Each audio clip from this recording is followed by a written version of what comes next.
श्री साईराम। परम प्रेममयी जगज्जननी भगवान श्री सत्य साई बाबा पादपद्मरे मोर सहस्र कोटि भक्तिपूत विनम्र प्रणति। स्वामींकर अपार कृपारु प्रशांति एक्सप्रेस आउ एक सुंदर अध्याय को आपण समस्त को स्वागत करुछि मु एलिश। आज अध्याय रे साईंक सह तांकर यात्रा संपर्क रे वर्णना करिबा पई आम पाखरे जणे एपरी साई आश्रित उपस्थित अछंती जे कि भगवान श्री सत्य साई बाबांकर सबुठारु प्रिय कार्यक्रम श्री सत्य साई बाल विकास सह संपृक्त से बाल विकास र जणे गुरुमा। बाल विकास को निजर जीवन भाव रे ग्रहण करे से निजर जीवन यात्रा रे आगक बढ़ी चलछंती। से हेउछंती आम समस्तंकर नमस्या सम्माननीय माउसी श्रीमती काजल मुखर्जी। आमर परम सौभाग्य जे आज आमे माउसी को आमर आजिर अध्याय रे पाई परिछु। तेबे चलंतु माउसी सह वार्तालाप आरंभ करिबा। माउसी साईराम। माउसी वार्तालापटी को आगको नेबा पूर्वरु चलंतु प्रभुंकर दिव्य उपस्थिति कामना करी तांको आवाहन करिबा।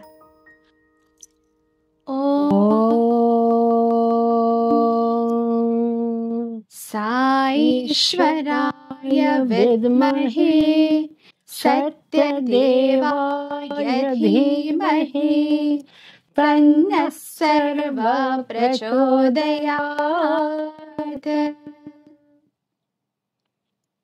साईराम मौसी। मौसी केमिति अछंती? भल अछि मौसी। चलित वर्ष आमे भगवान श्री सत्य साई बाबांकर जन्म शतवार्षिकी को पालन करुछे, जार कि गोटे सुंदर थीम रही कि साई के रंग साई के संग। तेणु भगवान श्री सत्य साई बाबांकर रंगरे आपण केबे रंगायित हेले, केबे आपणकर भगवानकर दिव्य दर्शन लाभ कले एवं भगवान को भगवान भावरे केबे स्वीकार करिवार सौभाग्य प्राप्त कले? साईराम।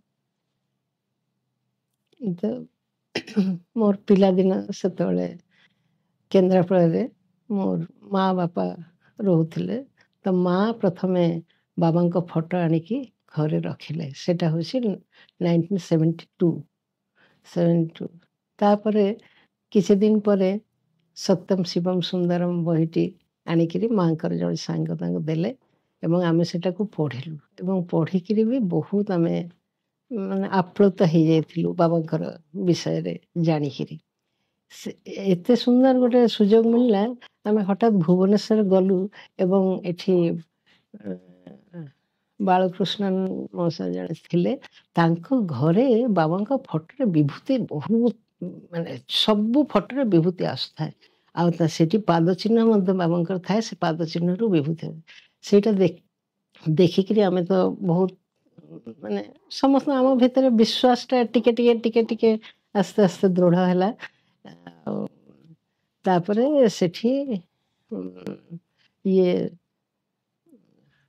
सचिव नंद भाई सी सेठी थरे भजन करेले घर पाखे। से भजन ता आगुरु भी भजन टिके आमे शुणी थिलु बालगोपाल घरे। से भजन शुणिकी आमर बहुत इच्छा हैला एवं तापरे आस्ते आस्ते केन्द्रापड़ा कई जन घरे भी टिके टिके भजन आरंभ कले। आम घरे मध्य 74 मसीह भजन आरंभ से मंगलवार होता है आम घर भजन एवं खूब सुंदर भाव आमर घरे भजन है। बाबा पूरा पूरी आम घरे प्रतिष्ठित हेले।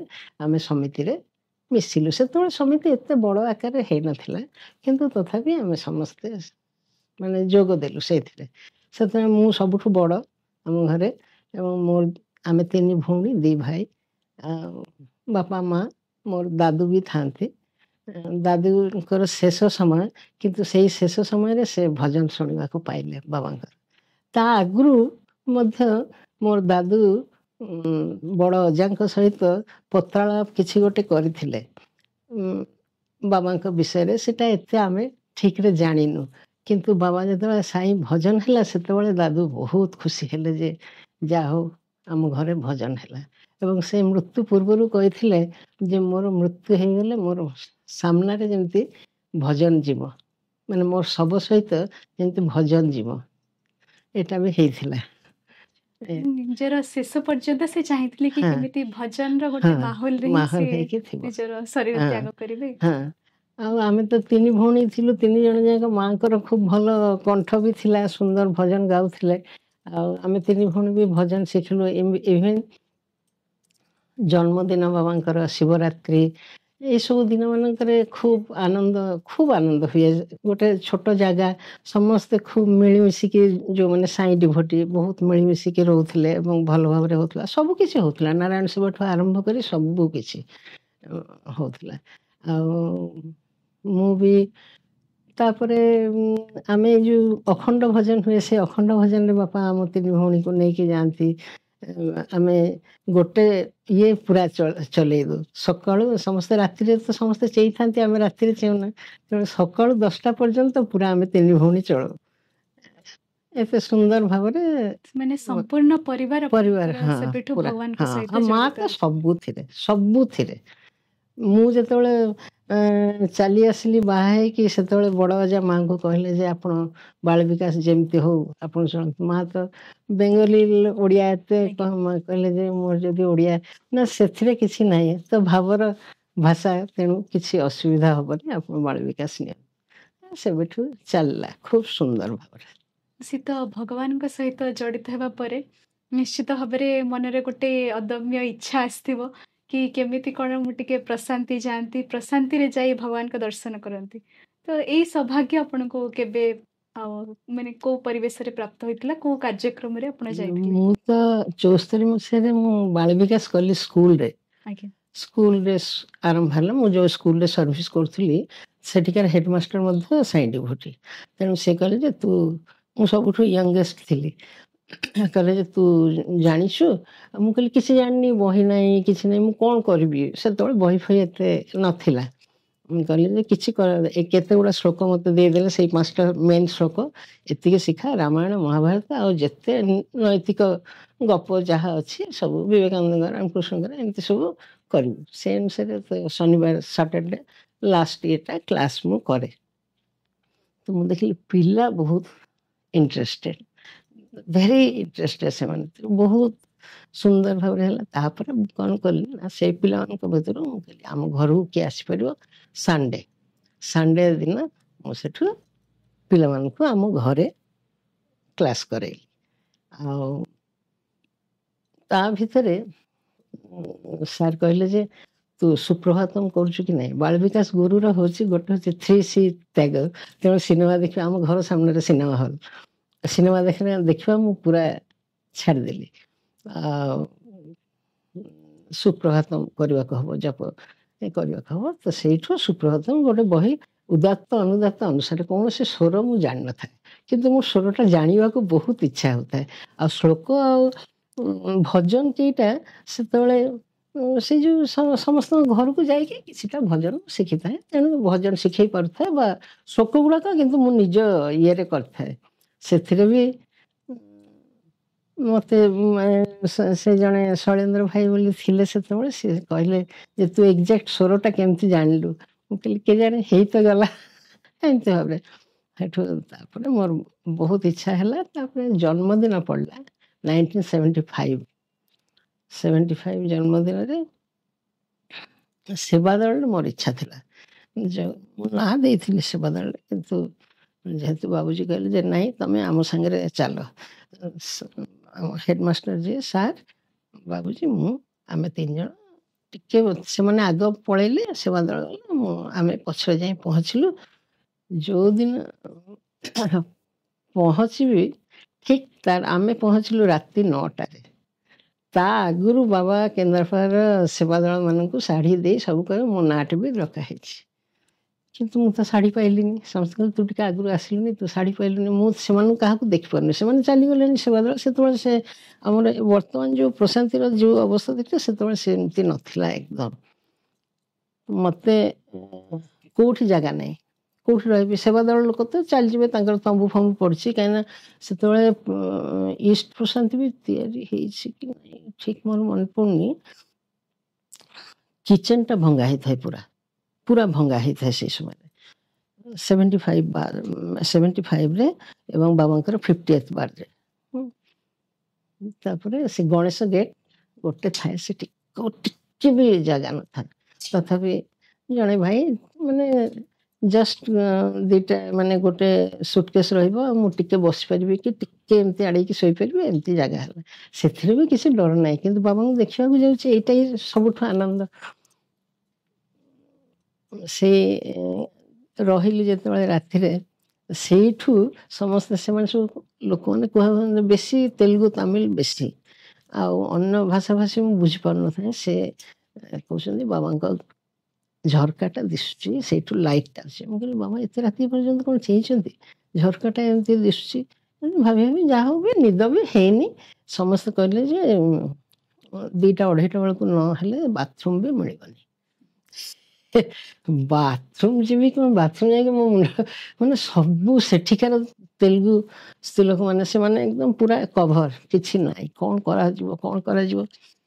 ଏ ସମୟରେ ଜଣେ ଗୁଜୁରାଟୀ ଝିଅ ଆଉ ଜଣେ କାଶ୍ମୀରୀ ଝିଅ, ଏମିତି ହିନ୍ଦୀ ସ୍ପିକିଂ ସବୁ, ସେଠି ସେମାନେ ଏମିତି, ମୁଁ କହିଲି ଯେ ବାଥରୁମ୍ ମିଳିବନି ନା, ଚାଲ ଯିବା ଇଏ ଚିତ୍ରାବତୀ। କିଛି ଜାଣିନି ଗଲେ ଯେ ମଗ ଗୋଟେ ନିଅ, ଆଉ ତମର ସୋପ୍ ଫୋପ୍ ଯାହା ଅଛି ବା ଇଏ ବ୍ରସ୍ ଇଏ ସବୁ ନେଇକି, ସିଏ ବି ଗୋଟେ ଇଏ ନେଇକି ଚିତ୍ରାବତୀ ଗାଧେଇବା। ମାନେ ଏତେ ରାତି ଅନ୍ଧାର, ଏମିତି କେବେ ବି ଇଏ ପରିବେଶ ନାହିଁ, କିନ୍ତୁ ତଥାପି କିଛି ଡର କି ଭୟ କିଛି ଲାଗୁନଥାଏ। ଗଲୁ ସେଠି ପାହାଡ଼ ପଡ଼ିଛି, ମାନେ ପଥର ପଡ଼ିଛି, ବହୁତ ପଥର ଇଏରେ।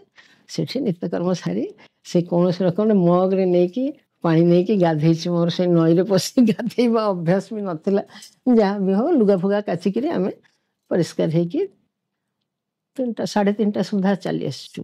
ଚାଲି ଆସିକି ସେମାନେ କହିଲେ ଯେ ଆଉ ସୁପ୍ରଭାତମ ହବ ମନ୍ଦିର ଭିତରେ। ମୋର ତ ସେଇ ଇଣ୍ଟରେଷ୍ଟ ଥାଏ, ସୁପ୍ରଭାତମ ସ୍ୱର ତ ମୁଁ ଜାଣିନି, ମୋତେ ସ୍ୱରଟା ଶିଖିବାକୁ ହବ। ସେଠୁ କୌଣସି ରକମରେ ଯାହା ହଉ, କିନ୍ତୁ ଭିତରେ ପଶିକିରି ମାନେ ଏତେ ଖୁସି ମୋତେ ଲାଗିଛି ଯେ ଆଉ କହିବା କଥା ନୁହେଁ। ସ୍ୱର ଶୁଣିକିରି ତାପରେ ଆସ୍ତେ ଆସ୍ତେ ନଗର ସଂକୀର୍ତ୍ତନ ସବୁ ହେଲା ପରେ ସେମାନେ କହିଲେ କିଛି ଖାଇଦେଇ, ମୁଁ ସେଠି କିଛି ବି ମୋର ମାନେ ସାଉଥ ଇଣ୍ଡିଆନ ଖାଇବା ହିଁ ମୋର ମୋଟେ ଇଏ ନଥିଲା। ମୁଁ କହିଲି ଏତେ କାଣ୍ଡ ଚୂଡ଼ା ଇଏ ତ ନେଇଥିଲୁ ଆମେ ଅମୁଲ, ସେଇଆକୁ ଖାଇଦେଇକି ମୁଁ ବାଲିରେ, ସେତେବେଳେ ବାଲି ଖାଲି ବାବାଙ୍କର ପ୍ରଶାନ୍ତି ନିକେତନ ମନ୍ଦିର, ତା ସାମ୍ନାରେ ଗଣେଶ, ତା ଚାରିପାଖ ଆଉ ବାଲି, ସେଇଠି ବସିବାରେ। ଆଉ ଗୋଟେ ରାଉଣ୍ଡ ବି ଥାଏ। ବସିଲେ ଖୁବ ସୁନ୍ଦର ଜାଗା ହେଇକି ବସି ପଡ଼ିଲୁ। ଆମେ ଏତେ ଭୋରୁ ଗଲେ, ଆଉ କିଏ ମାନେ ସବୁ ସେତେବେଳେ ଟୋକନ ଫୋକନ ନଥିଲା। ହଠାତ୍ ଦେଖିଲି ହାତୀ, ମାନେ ବାବାଙ୍କର ଯିଏ ସାଇ ଗୀତା, ସିଏ ସଜ ହେଇଛି ଖୁବ ସୁନ୍ଦର। ସିଏ ମୁଁ ସେତେବେଳେ ସାଇ ଗୀତା ଜାଣିନଥିଲି। ମୁଁ କହିଲି ହାତୀଟା କେମିତି ଆସିଯାଉଛି ଏଠି ଆ ଭିତରେ। ତାପରେ ଦେଖିଲି ସେ କେଡ଼େ ସୁନ୍ଦର, ମାନେ ଫଟୋଟା ନ ଦେଖିଲେ ବି ଜାଣିପାରିବନି। ବର୍ତ୍ତମାନ ସେଇ ପ୍ରଶାନ୍ତି ସେ ସୁନ୍ଦର ଏକଦମ ବାଲକୋନି ପରି ହେଇଛି, ଆଉ ଗୋଟେ ରୂପାର କବାଟ, ଆଉ ମାନେ ଆଉ କିଛି ନାହିଁ। ମାନେ ବର୍ତ୍ତମାନ ଯେଉଁ ସେଟାକୁ ଅନେଇଲେ ବହୁତ ଏତେ ବାଧା ବହୁତ ରହିଛି, ସେଟା ନଥିଲା। ସିଏ କି ସୁନ୍ଦର ଭାବରେ ବାବାଙ୍କୁ ଡାକିଲା, ମାନେ ଶୁଣ୍ଢଟାକୁ ଉଠେଇ ଦେଇକି ବାବାଙ୍କୁ ଡାକିଲା। ସେ 3 ଥର ଡାକିଲା ପରେ ସେ ସିଲଭର ଗେଟ୍ଟା ଖୋଲିଗଲା। ଖୋଲିଗଲା ପରେ ବାବା ଆସିଛନ୍ତି। ସମସ୍ତେ ବାବା ବାବା ବାବା ସବୁଆଡ଼ୁ, ମାନେ ମୁଁ ଖାଲି ଅନେଇଛି। ପ୍ରଥମେ ଦେଖିଲି ବାବାଙ୍କ ମୁହଁଟା ମୋତେ ଛୋଟିଆ ଦିଶୁନି, ଏତେ ବଡ଼ ମୁହଁ, ମାନେ ମୁହଁଟା ମୁଁ ବହୁତ ବଡ଼ ଦେଖୁଛି। ତାପରେ ବାବା ଆସିଲେ, ତାକୁ ହାତ ହଲେଇଲେ ସବୁ ସେଇଠି। ତାପରେ ହଠାତ୍ ଦେଖୁଛି ଯେ ବାବାଙ୍କର ମାନେ ଚାରି ପାଖରେ ଏକଦମ ସୁନ୍ଦର ଉଜ୍ଜଳ ଆଲୋକମାଳାରେ ଭର୍ତ୍ତି ହେଇଛି ଏକଦମ। ସେଇଟା ଦେଖିକିରି ମୁଁ ମାନେ ସେ କ'ଣ ଦେଖୁଛି, ମୁଁ କ'ଣ ଦେଖୁଛି, କ'ଣ ଦେଖେଇଲେ ବାବା ମତେ। ତାପରେ ବାବା ଚାଲୁଛନ୍ତି, ବାବାଙ୍କ ସହିତ ସେ ବଳୟଟି ମାନେ ପୁରା ମାନେ ଉଜ୍ଜଳ, ମାନେ ଅନେଇ ହବନି, ସୂର୍ଯ୍ୟଙ୍କଠୁ ବି ଆହୁରି ଉଜ୍ଜଳ, ଏତେ ଉଜ୍ଜଳ ସେ ଚାଲିକି ଯାଉଛି। ପୁଣି ବାବା ଏପଟ ଆସିବାକୁ ଏତେ ବଡ଼ ମୁହଁ, ତା ପଛରେ ସେମିତି ଏମିତି ଦେଖୁ ଦେଖୁ ଦେଖୁ ଦେଖୁ ତାପରେ ଆଉ ମୋର କିଛି ମନ ନାହିଁ, ଆଉ ମୋର ସେନ୍ସ ନାହିଁ। ମାନେ ସେଟା ଆନନ୍ଦ, ଭୟ ତ ମୋଟେ ନୁହେଁ, ଅତି ଆନନ୍ଦ, ଅତି ମାନେ ସେ ମାନେ ବର୍ଣ୍ଣନା କରିପାରିବନି। ହଁ, ଦିବ୍ୟାନନ୍ଦ ଯାହାକୁ ଦିବ୍ୟାନନ୍ଦ। କୁହାଯାଏ। ସେଇଠି ମୁଁ କହିଲି ଏଇ ଦୃଶ୍ୟଟା କିଏ ଦେଖି ପାରୁଛି, ଅନ୍ୟ କିଏ ଦେଖୁଛି କି ନାହିଁ ପଚାରିବାକୁ, ଭାଷା ତ କାହାରି ସମସ୍ତଙ୍କର ଅଲଗା ଭାଷା, ତେଣୁ ପଚାରିବାର ଇଏ ବି ନାହିଁ। କିନ୍ତୁ ଏତେ ସୁନ୍ଦର ଦର୍ଶନ ପରେ ଆଉ କିଏ ବସିଛି କିଏ ଅନେଇଛି କିଛି ଦେଖିବାର ଦରକାର ବି ନାହିଁ। ସେଇଠୁ ବୋଧେ ମୋର ବୋଧେ ସେନ୍ସ ନାହିଁ କିଛି। ତାପରେ ଜଣେ ସେବାଦଳ ସେବିକା ମତେ ଆସିକି କହିଲେ ଯେ ବାବା ଚଲେ ଗए, आप जाइए। ମାନେ ସେଇଟାକୁ ଇଏ କରିବାକୁ, ମାନେ ପ୍ରଥମ ବାବା ମତେ ଯୋଉ ଦର୍ଶନ ଦେଲେ, ମୁଁ ହିଁ ସବୁ, ଏଇଟା ମୋ ଭିତରେ ପଶିଗଲା ଯେ ଆଉ କିଛି ନାହିଁ, ମୁଁ ହଉଛି ସେଇ, ମାନେ ମୁଁ ହିଁ ଆସିଛି ମାନେ ଇଏ କରିବାକୁ। ସେ ଖୁବ ସୁନ୍ଦର ଅନୁଭୂତି। ଆପଣ ବାଳ ବିକାଶ ବିଷୟରେ ଯୋଉ କହୁଥିଲେ କି ଆପଣ ବାଳ ବିକାଶରେ ଯେତେବେଳେ ପ୍ରବେଶ କଲେ, ଯୋଉ 3ଟି ସି ରହିଛି, 3ଟି ସି କୁ ଆପଣ ତ୍ୟାଗ କରିକି ପ୍ରବେଶ କଲେ, ତ ଆପଣ ସର୍ବପ୍ରଥମେ ବାଳ ବିକାଶ ସହିତ କେମିତି ସମ୍ପୃକ୍ତ ହେଲେ? ଜଣେ ବିଧିବଦ୍ଧ ଭାବରେ ଜଣେ ଗୁରୁମା କେବେଠାରୁ କିପରି ହେଲେ? ମୁଁ 74ରେ ସେ ସ୍କୁଲରେ ଯୋଉ କରୁଥିଲି, ତାପରେ ଘରେ ବି କଲି, ଆଜ୍ଞା ସେଇଟା 77। ତାପରେ ମୋର ଇଏ ହେଇଗଲା, ବାହାଘର ହେଇଗଲା ପରେ ବନ୍ଦ ହେଇଗଲା ମୋର ବାଳ ବିକାଶ। ମାନେ ଝିଅମାନଙ୍କର ଯେତେବେଳେ ବାହାଘର ହୁଏ, ସେ ଅନ୍ୟ ଗୋଟେ ପରିବେଶରେ ଯାଇକି ପହଞ୍ଚେ। ସେମାନେ ସମସ୍ତେ ରାମକୃଷ୍ଣଙ୍କର ଭକ୍ତ ଥିଲେ। କିନ୍ତୁ ଯାହା ବି ହଉ, ମୋ ଶ୍ୱଶୁର ବହୁତ ଭଲ ପାଉଥିଲେ ଭଜନ ଗାଇବା କରିବା। ମୁଁ କିନ୍ତୁ ସୁପ୍ରଭାତମଟା ଛାଡ଼ିବି ବୋଲି କେବେ ଭାବିନି, ଛାଡ଼ି ନଥିଲି। ମୁଁ ଫଟୋ ମୋ ସହିତ ସେତେବେଳେ ଆମେ ଏତେ ଫ୍ରି ସବୁ ନଥିଲା, ବିବାହ ଆଗରୁ କାହାକୁ କିଛି ପଚାରିବ କି କ'ଣ କରିବ ଏସବୁ ଫ୍ରିନେସ୍ ନଥିଲା। ଖାଲି ମାଆଙ୍କୁ କହିଥିଲି ମୁଁ ଫଟୋ ନେଇକି ଯିବି। ମା କହିଲେ, ଯେତେବେଳେ କହିଲେ ତୁ ଯେଉଁ ସିନେମା ଦେଖୁନୁ, ସେଠି ସେମାନେ ସିନେମା ଯିବାକୁ କହିଲେ ତୁ ସିନେମା ଯିବୁ, ଆଉ ସେଠି କହିବୁନି ଯେ ମୁଁ ବାବାଙ୍କର ଏଇ କାମ କରୁଛି ଆଉ ମୁଁ ସିନେମା ଦେଖିବିନି, ସିନେମା ଯିବି। କିନ୍ତୁ ଯେଉଁଦିନ ମୋତେ ପ୍ରଥମ ସିନେମା ଗଲି, ମୋ ମୁଣ୍ଡ ଏତେ ବିନ୍ଧିଲା ଯେ ମୁଁ କିଛି ସିନେମା ଦେଖିନି, ଯାହା ବି ହଉ। ତାପରେ ବାବାଙ୍କ ଫଟୋ ଯେଉଁ ନେଇଥିଲି, ମୁଁ ସୁପ୍ରଭାତ ଗୋଟେ ଦିନ ଛାଡ଼ିବିନି, ଏଇଟା ଛାଡ଼ିଦେଲେ ତ ମୋର ଛାଡ଼ି ହେଇଯିବ ନା, ତେଣୁ ଯେମିତି ହଉ ସେଇ ଫଟୋ ରଖିକିରି ମୋ ପ୍ରଥମ ଦିନରୁ ମୁଁ ସୁପ୍ରଭାତ ଛାଡ଼ିନି, ଏଇଟା କରିଛି। ଆଉ ମୁଁ ସମୟଟା ମୁଁ ବହୁତ ଭୋର ଉଠୁଥିଲି। ମୋ ଭୋର ଉଠିବା ପ୍ରଥମରୁ ହିଁ ଥିଲା, ମୋ ପିଲାଦିନୁ ହିଁ ଥିଲା। କାହିଁକିନା ମୋର ଜେଜେବାପା, ବଡ଼ ମା, ବାବୁଜୀ, ବଡ଼ ବାପା, ଏମାନେ ସବୁ ବହୁତ ଭୋର ଉଠୁଥିଲେ। ମୁଁ ଯେଉଁ 4:30ରେ ଉଠିକିରି ସବୁ କରେ, ମୋ ଶାଶୁଙ୍କର ଆଦୌ ପସନ୍ଦ ନଥିଲା। ସେ କହିଲେ ଇଏ ଝିଅଟା ଗୋଟେ ସକାଳୁ ଉଠିକି ଗୋଟେ ନାଟ ଲଗେଇছে, ସେମାନେ ଟିକେ ଲେଟ୍ ଇଏ, ତଥାପି ଚଳେଇ ଦେଇଛି ସେଟା। ଇଏ ହେଇଯାଇଛି। ଶାଶୁ ଘରେ ଥାଇ ମଧ୍ୟ ଆପଣ ମାନେ ମୁଁ ବାବାଙ୍କର ଯାହା ଯାହା ସବୁ ମୁଁ ପୂଜା ମାନେ କରିବା ହଉ ମେନ୍ ସବୁ ପୂଜା, କରିଥିଲେ। ହଁ ସେଇଟା ପୂଜାରେ ତ କେହି ମନା କରିପାରିବେନି ନା, ସେଇଥିପାଇଁ ସେଇଟା କିଛି ମନା ହେଇନି। ତାପରେ ନିଜ ସଂସାରକୁ ଆସିକି ତ ପୁରା ଏକଦମ ବାବାଙ୍କୁ ନାଇଁ, ମୁଁ କୌଣସି ଦିନ ମୁଁ ସେଇଟା ବନ୍ଦ କରିନି, କୌଣସି ଦିନ ଯେତେ ଯାହା ହେଲେ ବି ମୁଁ ବନ୍ଦ କରିନି କେବେ। ସେଥିପାଇଁ ବାବା ହୁଏତ ମୋ ମାନେ ବାବାଙ୍କୁ ଇଏ, ଆଉ ତ ଉପାୟ ନାହିଁ, ବାବାଙ୍କୁ ଯଦି ନ କରିବି ତାହେଲେ ତ ଆଉ ଜୀବନରେ କିଛି ଉପାୟ ନାହିଁ, ଏଇଟା ଗୋଟେ ଥିଲା। ତାପରେ ମୁଁ ଭୁବନେଶ୍ୱର ଯେତେବେଳେ ଆସିଲି, ତଥାପି ମୁଁ ସେତେବେଳେ ତ ମାନେ ଶାଶୁଘରର ଇଏ ଦାୟିତ୍ୱଟା ବହୁତ ଥିଲା। ଆସିକିରି ଏଠି ମୁଁ ଯେତେବେଳେ ମୋ ମା ବାପା କିନ୍ତୁ ପୁରା ପ୍ରଶାନ୍ତି ସେବାରେ ସବୁବେଳେ ଯାଆନ୍ତି, ସବୁବେଳେ ସେମାନେ ବହୁତ ଆକ୍ଟିଭ। ଆଉ ଆମ ଘରେ ଭୀଷଣ ଭାବରେ ସବୁ କିଛି ହୁଏ, ମାନେ ବାଳ ବିକାଶଠୁ ନାରାୟଣ ସେବାଠୁ ସେବା କାମ ସବୁ କିଛି ସୁଷ୍ଠୁ ଭାବରେ ଏକଦମ ହୁଏ। ଆଉ ଗୋଟେ ହେଉଛି ଯେଉଁ କୃଷ୍ଣ ଜନ୍ମାଷ୍ଟମୀ ଯେଉଁଦିନ, ସେଇଟା ଆମ ଘରେ ବିରାଟ ବଡ଼ ଫଙ୍କସନ୍ ହୁଏ ବାବାଙ୍କର, ଏସବୁ ହୁଏ। କିନ୍ତୁ ମୁଁ ଏକୁଟିଆ ପଡ଼ିଗଲି ଏପଟେ। ତ ବାପା ମା ଯେତେବେଳେ ଆସନ୍ତି, ମୁଁ କହିଲି ଯେ ମୁଁ ଗୋଟେ ବାଳ ବିକାଶ କରୁଥିଲି, ଚାକିରି ଗଲା, ଚାକିରି ବି ମୋର କରିବାକୁ ମନା କଲେ, ଆଉ ମୁଁ କେମିତି କ'ଣ କରିବି, ମୁଁ କ'ଣ ଆଉ ବାବାଙ୍କ ଇଏରେ ଯାଇପାରିବିନି, ପ୍ରଶାନ୍ତି ଯିବା ବି ବନ୍ଦ। ସେବେଠୁ ମା କହିଲେ, ମା କେଉଁଦିନ କୌଣସି ସ୍ପିଚ୍ ଶୁଣିକି ଆସି କହିଲେ ଯେ ବାବା କହିଛନ୍ତି ଆଉ ସମସ୍ତ ମୋର ଯିଏ ବାଳ ବିକାଶ ଗୁରୁ, ତାକୁ ମୁଁ ଠିକ୍ ତାର ଶାଶୁଘର କାମ ସରିଗଲା ପରେ 12 ବର୍ଷ ତାକୁ ଶାଶୁଘର କରିବାକୁ ହବ, ତାପରେ ମୁଁ ତାକୁ ନିଶ୍ଚୟ ଟାଣି ଆଣିବି। ଆଶା ଥାଏ ବାବାଙ୍କର ମୁଁ କ'ଣ କରେ, ମୁଁ ଯୋଉଠି ଥିଲି ସେଠି ସେ ଛୋଟ ଛୋଟ ପିଲାମାନଙ୍କୁ ମୁଁ ଭଜନ ଶିଖାଏ। ଛୋଟ ଛୋଟ ପିଲାମାନଙ୍କୁ ନିରବ ଉପବେଶନ କରେ। ଦୁଷ୍ଟ ପିଲା ସବୁ ବସିକିରି ଏଇଟା ମୁଁ ମାନେ ଚଲେଇଥାଏ, ତାକୁ ମାନେ ପୁରାପୁରି ଛାଡ଼ି ନଥାଏ। ଆଉ ମୋ ଝିଅମାନଙ୍କୁ ତ ସବୁ କିଛି ଶିଖେଇଥିଲି ଏବଂ ତାଙ୍କୁ ନେଇକିରି ବି ମୁଁ ସେଠି ଗୋଟେ ଭଜନ ଇଏ ଥିଲା, ସେ ଭଜନ ପାଖକୁ ଯାଏ। ସେଇଠି ସେ ଜଣେ ମାଉସୀ ସେଠୁ କହିଲେ ଯେ ଇଏ କାହିଁକି ମିଛରେ ବସିଛି ଦେଖ, ମାନେ ଠିକ୍ ସେତେବେଳକୁ 10 ବର୍ଷ ହେଇଥାଏ। ଆଉ ମୋତେ ଗୁରୁ ଟ୍ରେନିଂରେ ସେ ପଠେଇଲେ ଏଠି ଭୁବନେଶ୍ୱରରେ। ଆଉ ମୋର ବାହାଘରର 10 ବର୍ଷ ହଁ ହେଇଥିଲା। 10 ବର୍ଷ ଭଗବାନ କହିଥିଲେ 12 ବର୍ଷ ପରେ। ଗୁରୁ ଟ୍ରେନିଂ ମୋର ଖୁବ୍ ସୁନ୍ଦର ଭାବରେ ଗୁରୁ ଟ୍ରେନିଂ ପ୍ରାୟ 3 ଥର ହେଇଥିଲା। ସେତେବେଳେ ମୋର ସାନ ଝିଅଟା ବି ବହୁତ ସାନ, ତଥାପି ସେ କ୍ଷୀର ବୋତଲ ଧରିକି ମୁଁ ତାକୁ ନେଇକିରି କରିଥିଲି। ଖୁବ୍ ଭଲ, ମାନେ ଏତେ ଭଲ ଭୁବନେଶ୍ୱରରେ ଗୁରୁ ଟ୍ରେନିଂ ସୁନ୍ଦର ଭାବରେ ହେଲା ପରେ ତାପରେ 12 ବର୍ଷ ବି ହେଇନି, 11 ବର୍ଷ ଭିତରେ ମୁଁ ଏଠି ସେଇଠି ତାଙ୍କର ନାଗେଶ୍ୱର ଟାଙ୍ଗିରେ ମୁଁ ଗୁରୁ ଇଏ ସମ୍ଭାଳିଲି।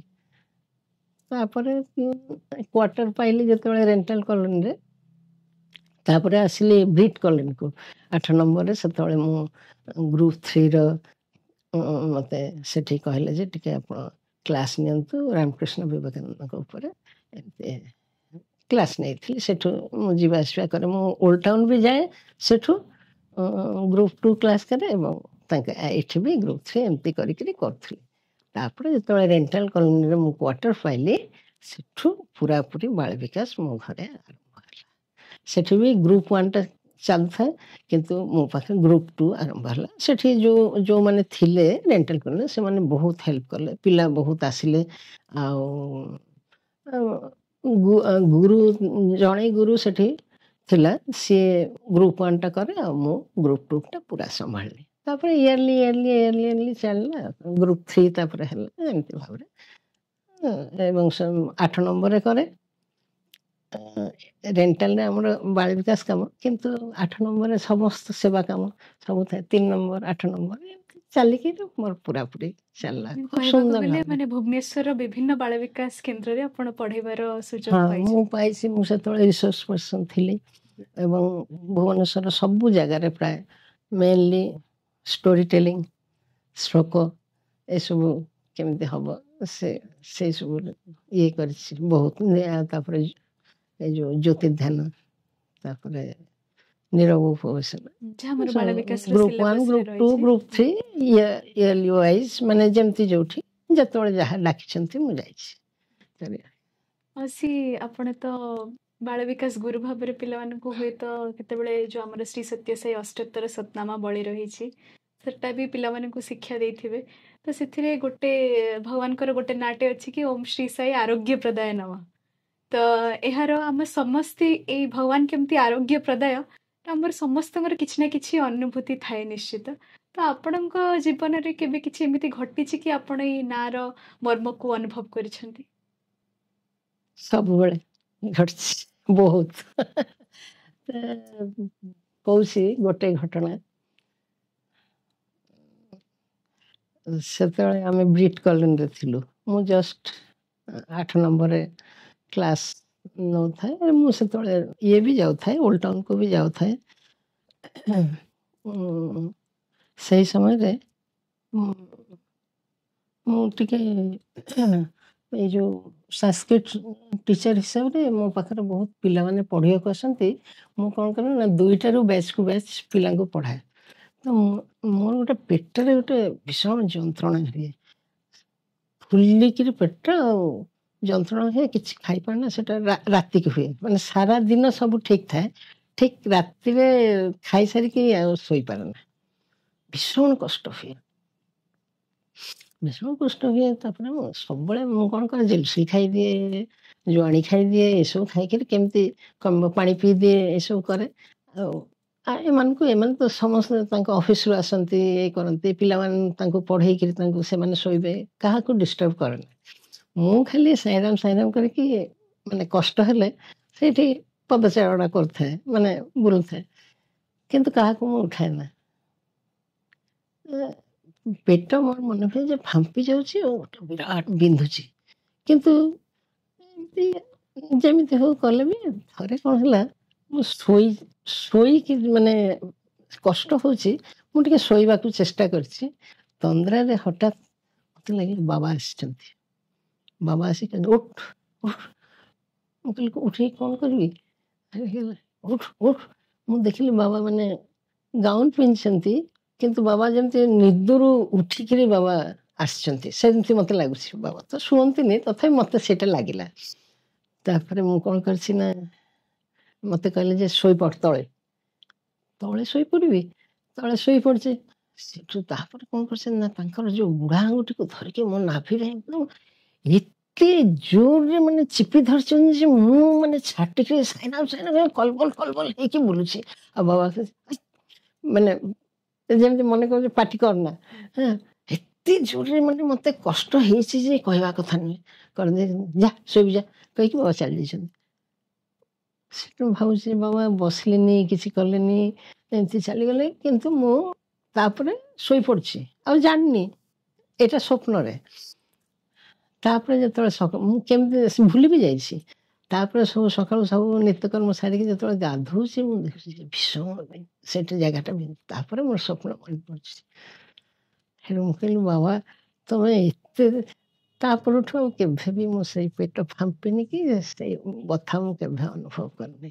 ସ୍ୱପ୍ନରେ ଯୋଉଟା କରିଥିଲେ ପରେ ମାନେ ଯେତେବେଳେ ହୋସରେ ଆସିଲେ ହସରେ ତାପରେ ଆସେ ବି ସେଟା ଅନୁଭବ କଲେ କି ଅନୁଭବ କଲେ ସତରେ ବଥାଟା ଥିଲା ଭୀଷଣ ଜୋର ମାନେ ନାଭି ପାଖରେ। ତା ପରଠୁ କେବେ ସେଟା ଦେଖାଯାଇନି। ଆଉ ଥରେ ବି ଏବେକାର କଥା କହୁଛି ଏ ବୋଧେ ବର୍ଷେ ବି ହେଇନି ମୋର ଗୋଡ଼ଟା ହଠାତ୍ ମଚକିଗଲା। ମଚକିଗଲା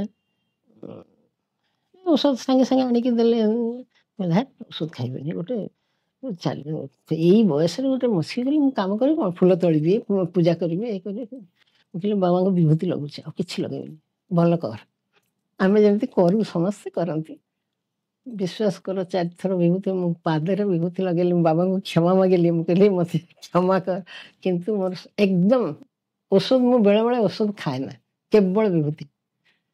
ବିଭୂତିରେ ଭଲ ହବ। ସର୍ବ ରୋଗ ନିବାରିଣୀ ନମ। ବାବା ସମସ୍ତଙ୍କର ସବୁ ଡିଭୋଟି ମାନଙ୍କର ଏଇଟା ଥିବ। ସିଏ ତ ସେମିତି ଆମର ବାଳ ବିକାଶରେ ଧ୍ୟାନ ମଧ୍ୟ ପିଲାମାନଙ୍କୁ ଶିଖାଯାଏ। ଧ୍ୟାନରେ ବି କୁହାଯାଏ କି ରୂପ ଧ୍ୟାନ ଜ୍ୟୋତି ଧ୍ୟାନ ରହିଛି। ତ ଆପଣଙ୍କର ସେଇ ଧ୍ୟାନ କେମିତି କ'ଣ ଆପଣ ପିଲାମାନଙ୍କୁ ଶିଖାନ୍ତି ଆଉ ଆପଣଙ୍କର ତା ସମ୍ବନ୍ଧୀୟ କ'ଣ ଅନୁଭୂତି ରହିଛି? ପିଲାମାନଙ୍କୁ ତ ଯାହା ଆମର ଯେଉଁ ପ୍ରୋସେସରେ ପିଲାଙ୍କୁ ମୁଁ ବହୁତ ଥର ଶିଖେଇଛି ନିରବ ଧ୍ୟାନ ତାପରେ ରୂପ ଧ୍ୟାନ ତାପରେ ଜ୍ୟୋତି ଧ୍ୟାନ। କିନ୍ତୁ ଏଇ ଜ୍ୟୋତି ଧ୍ୟାନ ବିଷୟରେ ଥରେ ଗୋଟେ ରାଜସ୍ଥାନରେ ଗୋଟେ ବଡ଼ କନଫରେନ୍ସ ହେଉଥିଲା ଯେଉଁଥିରେ ସବୁ ରାଜ୍ୟର ଗୁରୁମାନେ ମାନେ କେଇ ଜଣ ଗୁରୁ ଯାଇକି ସେଠି ଶିଖିକି ଆସିବେ। ସେଟା ଗୋଟେ ଟ୍ରେନିଂ ଇଏ ପରି ହେଇଥିଲା।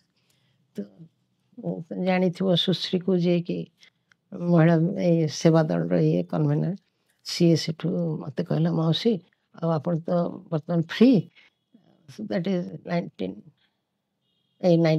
2013 ସେ କହିଲେ ଯେ ଆପଣ ଯାଆନ୍ତୁ। ମୁଁ କହିଲି କେମିତି ଯିବି? ନା ହଁ 29 ତାରିଖରେ ଯିବେ ଆଉ ସେ କେଉଁ ମାସଟା ମୋର ମନେ ପଡ଼ୁନି 29 ତାରିଖ ଯିବେ ଆଉ 1-2ରେ କ୍ଲାସ୍ ହେବ। ମୁଁ କହିଲି ଏମିତି କ'ଣ କହିଦେଲା କେମିତି ଯିବି?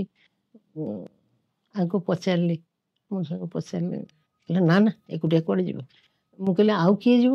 ସେ କହିଲେ କୋରାପୁଟରୁ ଆଉ ଜଣେ ଆମର ଏତିକି ଓଡ଼ିଶାର 2 ଜଣ କୋରାପୁଟରୁ ଜଣେ। ମନା କରିଦେଲି। ମନା କରିଦେଲା ପରେ ବାବାଙ୍କ ପାଖରେ ମୁଁ କହିଲି ବାବା ମୁଁ କରିପାରିଲିନି ଯାଇପାରିଲିନି ତମ କାମଟା ମୁଁ କରିପାରିଲିନି। ବହୁତ କାନ୍ଦ ଲାଗିଲା। ସେଠୁ ମନ ବହୁତ ଦୁଃଖ ହେଲା। ମୁଁ ଶୋଇଛି ସେତେବେଳେ ଠିକ୍ ବ୍ରାହ୍ମ ମୁହୂର୍ତ୍ତ ହଠାତ୍ ଦେଖୁଛି ବାବା ଉଠ ଉଠ ତ ଉଠିଛି। ପିଢ଼ା ଏଇ ପ୍ରଥମେ ବ୍ୟାଲକନିଟାକୁ ସଫା କରିବାକୁ କହିଲେ। ବ୍ୟାଲକନି ଝାଡ଼ୁ ଦେଇକି ସଫା କରିଦେଲେ। ପିଢ଼ା ମାନେ ଟିକେ ଉଚ୍ଚ ଯେଉଁ ପିଢ଼ା ସେଇ ପିଢ଼ା ମୁଁ କେଉଁଠୁ ପାଇଯାଉଛି ମୁଁ ଜାଣିନି ଅଛି ଆମ ଘରେ ଥିଲା ସେଟା ଆଣିଲି। ଶୀଘ୍ର ଚାଦର ପକା ଧଳା ଚାଦର ପକେଇଲି ପିଲ୍ ସୁଜ୍ରେ ଦୀପ ଲଗେଇଲି ପୁରା। ଆପଣଙ୍କ କାନରେ ଗୋଟେ ଆୱାଜ ହଁ ପୁରା ବାବା ଛିଡ଼ା ହେଇକି କହୁଛନ୍ତି ଏୟା କର ଏୟା କର ଏୟା କର। ହଁ ତାପରେ ମୁଁ କରି ସାରିଲା ପରେ ମୁଁ ଦେଖୁଛି ଯେ ଜଣେ ଆସୁଛନ୍ତି ମାନେ ପୁରା ଆମରି ସାଇ ଅର୍ଗାନାଇଜେସନର। ସେ ଏକଦମ ଧୋତି ପିନ୍ଧି ଉତ୍ତରୀୟ ପିନ୍ଧି ଆସିକି ତାପରେ ବସୁଛନ୍ତି।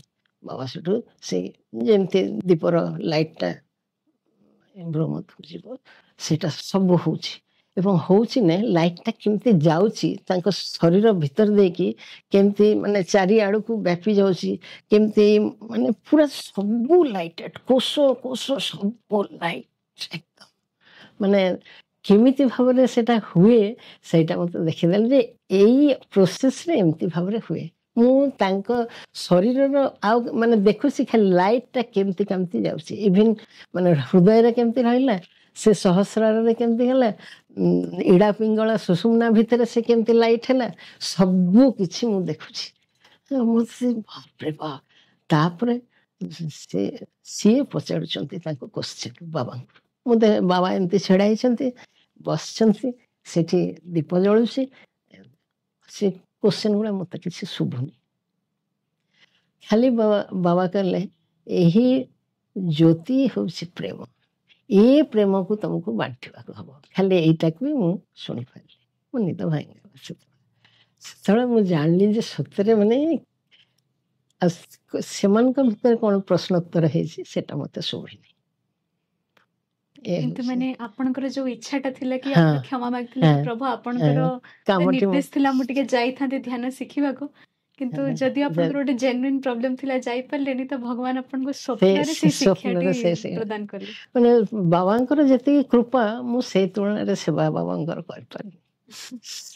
ଏଇଟା ହିଁ ମୋର ଅଫସୋସ। ମାନେ ଆଜି ବହୁତ କୃପା ପ୍ରତ୍ୟେକ କ୍ଷେତ୍ରରେ କୃପା ତାଙ୍କର। ସେ ସେଇପରି ଆମର କଳିଯୁଗର ମାନେ କଳିଯୁଗରେ ଭଗବାନଙ୍କ ପାଖରେ ପହଞ୍ଚିବାର ଆଧ୍ୟାତ୍ମିକତାର ଗୋଟେ ସୁନ୍ଦର ମାଧ୍ୟମ ହେଉଛି ନାମସ୍ମରଣ।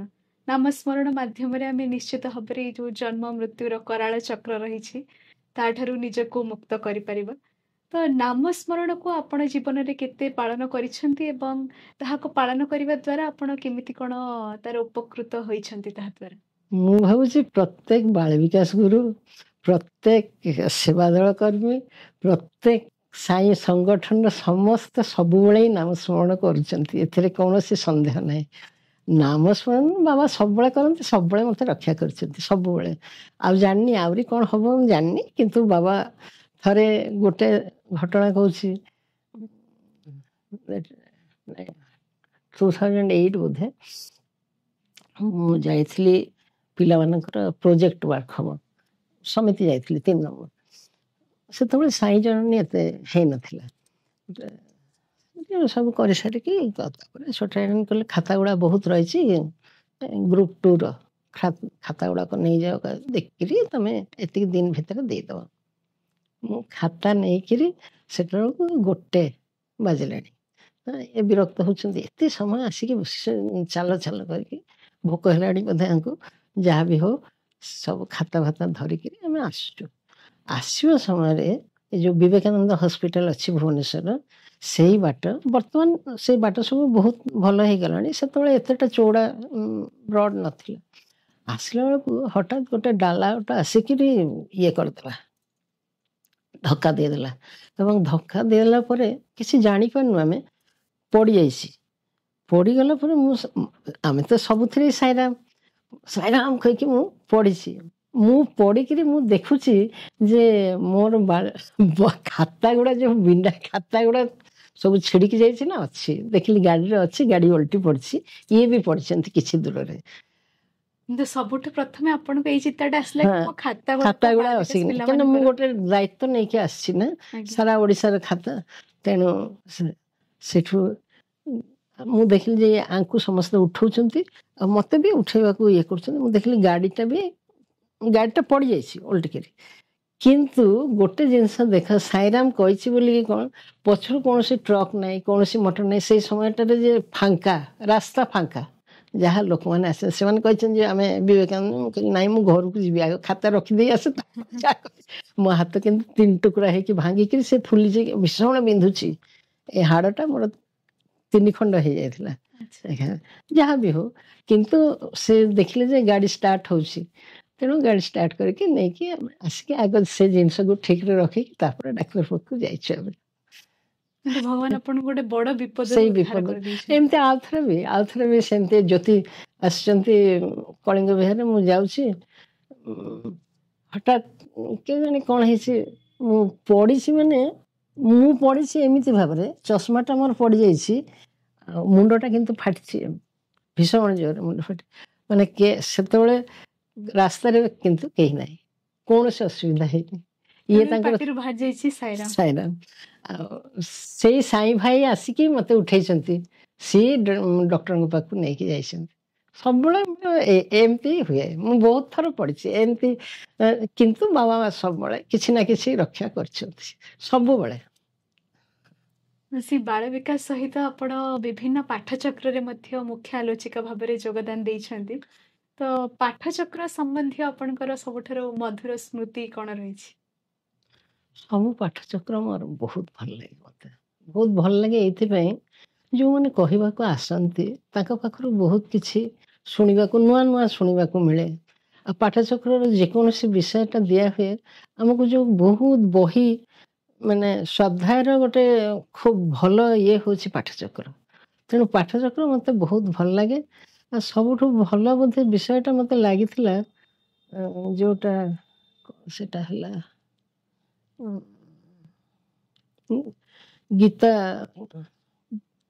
ଗୀତା ବାହିନୀର ଯେତେବେଳେ ସବୁ ପାର୍ଟ ହେଇକରି କରାହେଲା ରିସେଣ୍ଟଲି ନୁହେଁ, କିଛି ମାସ ଆଗରୁ, ସେଇଟା ମୋତେ ବହୁତ ଭଲ ଲାଗିଥିଲା। ତାର ମାନେ ଏତେ ସୁନ୍ଦର ଭାବରେ ଏମାନେ ନିଷ୍କର୍ଷ ବାହାର କରିଥିଲେ ଏବଂ ତାକୁ ଆଲୋଚନା କରିଥିଲେ, ସେଇଟା ମୋତେ ବହୁତ ଭଲ ଲାଗିଥିଲା। ମୋତେ ସବୁ ପାଠଚକ୍ର ଭଲ ଲାଗେ, ସବୁବେଳେ ଏଇ ପାଠଚକ୍ର ବେଳେବେଳେ ରିପିଟ୍ ହୁଏ, ତଥାପି ନୂଆ ନୂଆ ଜିନିଷ ଜାଣିବାକୁ ପଡ଼େ। ଏଇଟା ଗୋଟେ ପାଠଚକ୍ରର ସବୁ ରହିଲେ ବି ନୂଆ ନୂଆ ଜିନିଷ ଜାଣିବାକୁ ପଡ଼େ। ବାବାଙ୍କର ଏତେ ବହି, ଏତେ ସ୍ପିକିଂ, ମାନେ ତାଙ୍କର ଯେଉଁ ଭାଷଣ ସବୁବେଳେ ନୂଆ। ଏଇଥିପାଇଁ ଭଲ ଲାଗେ, ବହୁତ ଭଲ ଲାଗେ, ବହୁତ କିଛି ଜାଣି ହୁଏ। ଯଦିଓ ଆମର ମାନେ ମନନ ନିଧିଧ୍ୟାସନ ଶ୍ରବଣଟା ତ ହୁଏ, ତଥାପି ମନନ ବି ହୁଏ ତା ଭିତରେ। ମାନେ ଆମେ କ'ଣ, ଆମେ ରୋଷେଇ କରୁ ବି ଭାବୁ, ଝାଡ଼ୁ ଦଉ ବି ଭାବୁ, ସବୁବେଳେ ଆମର ସେଇଟା ଚାଲିଛି। ସେଇ ଜିନିଷଟା ମୋତେ ବହୁତ ଭଲ ଲାଗେ। ଏଇଟା ଯଦି ନଥାନ୍ତା, ଏଇଟା ସଂଗଠନର ସବୁ କାମ ହିଁ ଭଲ, କେଉଁ କାମଟା ହିଁ ଖରାପ ନୁହେଁ। ବାବା ସଂଗଠନ ଦେଇଛନ୍ତି ଖାଲି ସେଇଥିପାଇଁ ଯେ ତମେ ଲିପ୍ତ ହେଇକି ରୁହ, ମୋ ସହିତ ରୁହ। ସେଇଟା ରୂପାନ୍ତରଣ କେତେ ହଉଛି ଭଗବାନ ଜାଣନ୍ତି, କାହିଁକିନା ଆମ ମନଟା ତ ମାଙ୍କଡ଼ ନା। ମାଉସୀ, ବାଳ ବିକାଶରେ ଆପଣ ଏତେ ଦୀର୍ଘ ଦିନର ଜଣେ ଗୁରୁମା, ତ ଅନେକ ପିଲାମାନଙ୍କୁ ଆପଣ ବଢିବାରେ ଆପଣଙ୍କ ସାମ୍ନାରେ ଦେଖିଥିବେ। ତ ସେ ପିଲାମାନଙ୍କ ଭିତରେ ସେ ରୂପାନ୍ତରଣର ପ୍ରକ୍ରିୟାଟି କେତେ ଦୂର ଆପଣ ଦେଖିଛନ୍ତି? କ'ଣ ପିଲାମାନଙ୍କର ଗୋଟେ ଯିଏ ଗ୍ରୁପ 1 ରୁ ଗ୍ରୁପ 3 ପର୍ଯ୍ୟନ୍ତ କରେ, ଫାଷ୍ଟ ହେଉଛି ତା ଭିତରେ ଗୋଟେ ବିନୟ ଭାବ ଆସେ। ଏଇଟା ଆପଣ ବାହାରେ ପିଲାଙ୍କ ଭିତରେ ପାଇବେନି, କିନ୍ତୁ ଗୋଟେ ବାଳ ବିକାଶ ପିଲା ତାକୁ ଦେଖିଲେ ହିଁ ଜାଣି ହେଇଯିବ ଯେ ସେ ଗୋଟେ ବାଳ ବିକାଶ ପିଲା। ଏଇଟା ଗୋଟେ ସବୁଠୁ ବଡ଼ ଇଏ, ଯେଉଁଟା ବର୍ତ୍ତମାନ ଯୁଗରେ ଭୀଷଣ ଦରକାର ବିନୟୀ ହବାଟା। ମାନେ ବିଦ୍ୟା ଦଦାତି ବିନୟଂ, କିନ୍ତୁ ବାଳ ବିକାଶର ଯଦି ସେ ଗ୍ରୁପ 1 ରୁ ଗ୍ରୁପ 3 ପର୍ଯ୍ୟନ୍ତ ଯାଇଛି, ସେ ବିନୟୀ ହବ, ତାର ଗୋଟେ ଜିଜ୍ଞାସୁ ମନ ହବ, ତାପରେ ଭଲ ପିଲାଟିଏ ବି ହବ। ମୁଁ ତ କେଉଁ ବାଳ ବିକାଶ ପିଲାଙ୍କ ଭିତରେ କୌଣସି ଖରାପ ଗୁଣ ଆଜି ପର୍ଯ୍ୟନ୍ତ ମୁଁ ଦେଖିନି। ଖାଲି ମୁଁ ମୋର ଷ୍ଟୁଡେଣ୍ଟମାନଙ୍କୁ ବେଶୀ ସମିତିକୁ ଆଣିପାରିନି, ସେଇଟା ମୋର ଟିକେ ଦୁଃଖ। ତଥାପି ମୋର ପୁରୁଣା ଯେଉଁ ଷ୍ଟୁଡେଣ୍ଟ, ତାଙ୍କ ଭିତରୁ ସମସ୍ତେ ପ୍ରାୟ ସମିତିକୁ ଆସିଛନ୍ତି। ବିବାହ ପୂର୍ବରୁ ମୋର ଯେଉଁ ଷ୍ଟୁଡେଣ୍ଟ, ସେମାନେ ପ୍ରାୟ ସମିତିକୁ ଆସିଛନ୍ତି, ଭଲ ଇଏରେ ବି ଅଛନ୍ତି। କେବେ ଆପଣ ସୁଯୋଗ ବି ପାଇଥିବେ ସେ ପିଲାମାନଙ୍କୁ ନେଇକି ପର୍ତ୍ତି ଯିବା ପାଇଁ, ପିଲାଙ୍କ ପର୍ତ୍ତିରେ ଭଗବାନଙ୍କ ଦର୍ଶନ କରିବା ପାଇଁ, ତ ତାର ଅନୁଭୂତି ଗୁଡ଼ିକ କିପରି ଥିଲା? ସେ ବି ବହୁତ ଭଲ। ପିଲାମାନଙ୍କର କିଏ ହୁଏତ ଟ୍ରେନ ଦେଖିନି, କିଏ କୌଣସି ଜାଗା ଜାଣିନି। ମୁଁ ତ ସବୁବେଳେ ପିଲାଙ୍କୁ ଭୂଗୋଳଟା ବି ଭଲ କରି ପଢ଼ାଏ ଯେ ଏଇ ପ୍ରଦେଶ, ଏଇ ଅମୁକ, ଏଇ ନଦୀ, ଏଇ ଇଏ। ତ ଯାହା ହଉ, ସେ ପିଲାମାନଙ୍କୁ ନେଇକି ଯେତେବେଳେ ଯାଇଛି, ସେମାନେ ବି ପ୍ରଥମେ ସେମାନଙ୍କର ଟ୍ରେନରେ ତାଙ୍କର ଇଏ ଭଜନ ଗାଇ ଯିବା, ସେଟା ଗୋଟେ ବହୁତ ଗପ ଶୁଣି ଶୁଣି ଯିବା, ସେଟା ଗୋଟେ ବହୁତ ସୁନ୍ଦର। ତାପରେ ପ୍ରଶାନ୍ତିରେ ଓହ୍ଲେଇକିରି ତ ସେମାନେ ତାଙ୍କୁ ଦର୍ଶନଟା କେତେ ବଡ଼ କଥା। ଭଗବାନଙ୍କ ଦର୍ଶନ କରେଇବା ତାଠୁ ବଡ଼ ଆଉ କ'ଣ ଅଛି। ପିଲାମାନେ ବି ସେଇ ଭାବ ନେଇକି ଯାଇଛନ୍ତି। ମୁଁ କହିଲି ଯେତେ ପ୍ରାର୍ଥନା କରିବ ସେତେ ସୁନ୍ଦର ଦର୍ଶନ ହବ। ତେଣୁ ମୋର ସେଇ ଗୋଟେ ବ୍ୟାଚ୍ କଥା କହୁଛି, ପିଲାଙ୍କୁ ନେଇକି ଆମେ ବସେଇଛୁ ସାମ୍ନାରେ, ଏମିତି ପିଲାମାନେ ବସିଛନ୍ତି। ବାବା ସେତେବେଳେ ହୁଇଲ୍ ଚେୟାରରେ ଥିଲେ। ବାବା କ'ଣ କରନ୍ତି, ହୁଇଲ୍ ଚେୟାରରେ ଯେଉଁ ଆସନ୍ତି ବେଳେବେଳେ ଗୋଟେ ଆଡ଼କୁ ଅନେଇ ଅନେଇ ଅନେଇ ଆସନ୍ତି। ମୁଁ ଦେଖିଲି ବାବା ମାନେ ଧର ଆମେ ଏପଟେ ବସିଛୁ ଆଉ ସେପଟେ ଲୋକ, ବାବା ମଝିରେ ଆସୁଛନ୍ତି, ବାବା ସେପଟେ ଅନେଇଛନ୍ତି। ପିଲାମାନେ ତୋର ବାବାଙ୍କ ମୁହଁଟାକୁ ଦେଖିବେ ସେମାନେ ନା ଭଲକିରି, ଏତେ ପାଖରୁ ଯଦି ନ ଦେଖିବେ କେମିତି ହବ। ମୁଁ କହିଲି ବାବା ଯାହା କରୁଛ କର, ମୋ ପିଲାଙ୍କୁ ଅନା, ମୋ ପିଲାଙ୍କୁ ଅନେଇବାକୁ ତମେ ବାଧ୍ୟ, ମୋ ପିଲାଙ୍କୁ ଅନା ଅନା। ମୁଁ କାତର ପ୍ରାର୍ଥନା କରିଛି। ସେଠୁ ହଠାତ୍ ଠିକ୍ ପିଲା ଯୋଉଠି ବସିଛନ୍ତି ବାବାଙ୍କ ମୁହଁଟା, ଆପଣ ଦେଖିଥିବେ ବହୁତ ଭିଡ଼ିଓରେ ଯେ ବାବା କେତେବେଳେ କେଉଁ ଆଡ଼କୁ ଅନାନ୍ତି, ହଠାତ୍ ମୁହଁକୁ ବୁଲେଇ ଦିଅନ୍ତିନି, ଠିକ୍ ସେମିତି ଭାବରେ ଅନେଇଲେ। ପିଲାମାନେ ଅନେଇ ଦିଅ ଅନେଇ ଦିଅ, ସେତେବେଳେ ତ କଥା କହି ହବନି, ମାନେ ଏକଦମ ଡିସିପ୍ଲିନ୍। ପିଲାଙ୍କ ଆଖିରେ ଲୁହ। ପିଲାମାନେ ବି ଅନୁଭବ କରିପାରିଲେ। ତ ସେ ସେଠି ପାଦ ସ୍ପର୍ଶର ଅନୁଭୂତି କିଛି ରହିଛି, ଭଗବାନଙ୍କ ଚରଣ ସ୍ପର୍ଶ କରିଛନ୍ତି? ହଁ, ତା ବି ରହିଛି। ସେ ମୋର ଆଉ ଗୋଟେ ଅନୁଭୂତି ବାବାଙ୍କ ସହିତ ଆନ୍ତରିକ ଅନୁଭୂତି। ମୁଁ କେବେ ବାବାଙ୍କୁ ଚିଠି ଦେଇନି, ଚିଠି ବି ଦେଇନି, ମୋର ଇଣ୍ଟରଭ୍ୟୁ ବି ହେଇନି। ମୁଁ କିଛି ଚାହିଁନି କେବେ, କାହିଁକିନା ବାବାଙ୍କର ଦୃଷ୍ଟିଟା ଏତେ ପ୍ରଖର ଯେ ଚିଠି ଦେବା ତମର ଦରକାର ନାହିଁ। ଥରେ କଣା ମାନେ ଥରେ କାଣି ମାନେ ଗୋଟେ ଇଏ ଯଦି ବାବା ଅନେଇ ଦିଅନ୍ତି ତମକୁ, ସେଇଟା ଯଦି ତମ ଆଖିରେ ଆଖି ପଡ଼ିଯାଏ ନା, ବାବା ସବୁ ଜାଣିଯିବେ। ଏଇଟା ତ ଆମେ ଜାଣିଛୁ, ଅନ୍ତର୍ଯାମୀ ସେ। ତେଣୁ ମୁଁ କେବେ ଫିଲ୍ କରିନି ଯେ କୌଣସି ଗୋଟେ ଚିଠି ଦେବି କି, କାହିଁକିନା ଘରେ ଯେଉଁ ଆମେ ପୂଜା କରୁ ସେଇଥିରେ ଆମେ ମାନେ ବୁଝିପାରୁ ଯେ ବାବା ଅଛନ୍ତି, ବାବା ସବୁ ଜାଣୁଛନ୍ତି। ଏଇ ଫିଲିଙ୍ଗସଟା ସବୁବେଳେ ହୁଏ ବୋଲି ବାବାଙ୍କୁ ଅଯଥା ଡିଷ୍ଟର୍ବ କାହିଁ କରିବା। ଏଇଟା ମୋର ଗୋଟେ ଫିଲିଙ୍ଗସ୍, ଏଇଟା ସମସ୍ତଙ୍କର ନୁହେଁ, ମୋର ଏଇ ଫିଲିଙ୍ଗସଟା। ତ ଯାହା ହଉ ସେଥରକ ବାବାଙ୍କର ପାଦ ଦର୍ଶନ ଅଦ୍ଭୁତ ସୁନ୍ଦର, ଅଦ୍ଭୁତ ସୁନ୍ଦର। ସେଟା ଦ୍ୟାଟ୍ ଇଜ୍ 1996 ଆମେ ପିଲାଙ୍କୁ ନେଇକି ଯାଇଥିଲୁ ଡ୍ରାମାରେ। ବାବା ଡ୍ରାମା ଦେଖି ସାରିଲା ପରେ ଓଡ଼ିଶାର ଯେଉଁ ଡ୍ରାମା ହେଇଥିଲା ସମସ୍ତଙ୍କୁ ଶାଢ଼ୀ ଦେଇଥିଲେ, ସେଇ ସମୟରେ ପାଦ ଦର୍ଶନ ଦେଇଥିଲେ। ତ ମୁଁ ଯାହା ବି ହଉ ସେ ମାନେ ଯେତେ ହାତ ପଶୁଛି ମନେ ହେଉଛି ପରମ ବାବୁଙ୍କ ପାଦ ମୁଁ ଛୁଇଁବି, କେମିତି ଛୁଇଁବି କେମିତି ଛୁଇଁବି। ଯେତେବେଳେ ବାବା ଆସିକି ଛିଡ଼ା ହେଇଯାଇଥିଲେ ମୋ ପାଖରେ, ଟିକେ ବୋଧେ ଛିଡ଼ା ହେଇଥିଲେ, କିଛି ଜାଣିନି, ଆଖିରୁ ତ ସେତେବେଳେ ଲୁହ ଗଡ଼ୁଛି। ଆଉ ଅପୂର୍ବ କୋମଳ ମାନେ ଶୀତଳ ସେ ଭଜନଟା ଯାହା, ତାଠୁ ବି ଆହୁରି କୋମଳ, ଆହୁରି ଶୀତଳ ସେ ତାଙ୍କର ପାଦ। ସେତିକି ସ୍ପର୍ଶ କରିପାରିଛି, ସେତିକି ଦୟା ମୋତେ କରିଛନ୍ତି ସେ। ଆଉ ଏମିତି କିନ୍ତୁ ପାଦ ଦର୍ଶନ ବାବା ସ୍ୱପ୍ନରେ ବହୁତ ଥର ଦେଇଛନ୍ତି। ଆମର ତ 8 ନମ୍ବରରେ ଯେତେବେଳେ ଯାହା ବି ହୁଏ ମୁଁ ସ୍ୱପ୍ନରେ ଦେଖେ ବାବା ଆସିଛନ୍ତି ଏବଂ ପାଦ ନମସ୍କାର ଦେଉଛନ୍ତି। ଫିଜିକାଲି ବି ପାଇଛନ୍ତି, ତା ସହିତ ସ୍ୱପ୍ନରେ ବହୁତ। ଫାଷ୍ଟ ଯେଉଁ ଦର୍ଶନ ମୁଁ କଲି ଯେତେବେଳେ, ସେତେବେଳେ ତ ବାବାଙ୍କର ପାଦ ଦର୍ଶନ ପାଇନଥିଲି, ସେତେବେଳେ ଭାରି କାନ୍ଦିକି ଆସିଥିଲି, ବାବା ପାଦ ଦର୍ଶନ ଦେଲନି, ବାବା ପାଦ ଦର୍ଶନ ଦେଲନି। ସେତେବେଳେ ବାବା ବହୁତ କ୍ଲୋଜ୍ ଥିଲେ ନା, ସେ ସମୟରେ ବହୁତ କ୍ଲୋଜ୍ ଥିଲେ। ମାନେ ଇଭିନ୍ ଯେଉଁ ମୁଁ ତ ସେବାରେ ଯାଇନଥିଲି, କିନ୍ତୁ ସେତେବେଳେ ଇଟା ବୋହିବା କାମ କେତେ ଜଣ କରୁଥିଲେ, ମୁଁ ତାଙ୍କ ସାଙ୍ଗରେ ମିଶିକିରି ଇଟା ବୋହୁଥିଲି। ମୁଁ ଦେଖିଲି ସେତେବେଳେ ସେମାନେ ସେଇ ଗପଟା